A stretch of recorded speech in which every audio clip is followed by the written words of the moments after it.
आपले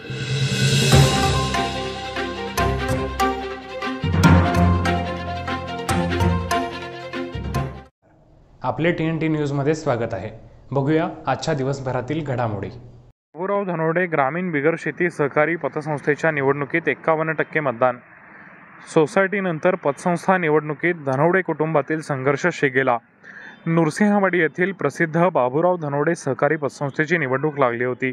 संस्थेचे चेअरमन स्वर्गीय प्रकाश धनवडे यांच्या निधनानंतर पतसंस्थेची आर्थिक परिस्थिती नाजूक बनली होती। त्यात प्रकाश धनवडे यांचे चिरंजीव डॉक्टर प्रवीण धनवडे, प्रशांत धनवडे आणि अनंत धनवडे, सागर धनवडे, प्रताप धनवडे यांच्यात संस्थेच्या आर्थिक परिस्थिती, इमारत लिलावावरून वादावादी तक्रारी झाल्या होत्या। त्यानंतर संस्थेचा निवडणूक कार्यक्रम जाहीर करण्यात आला होता।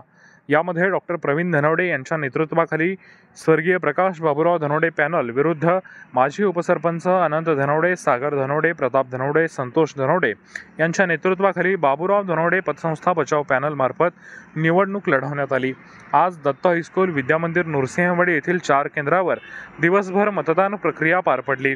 855 मतदारांपैकी 469 मतदारांनी मतदान केले।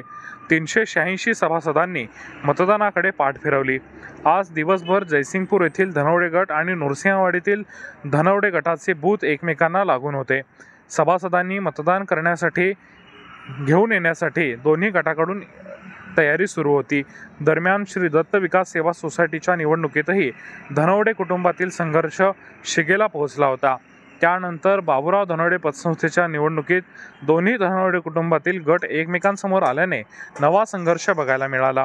या निवडणुकीत माजी उपसरपंच अनंत धनवडे, मराठा क्रांती मोर्चाचे सागर धनवडे यांची प्रतिष्ठा पणाला लागली आहे, तर युवा सेनेचे प्रतीक धनवडे यांनीही निवडणुकीत विजयासाठी जोरदार तयारी केल्याचे दिसून आले।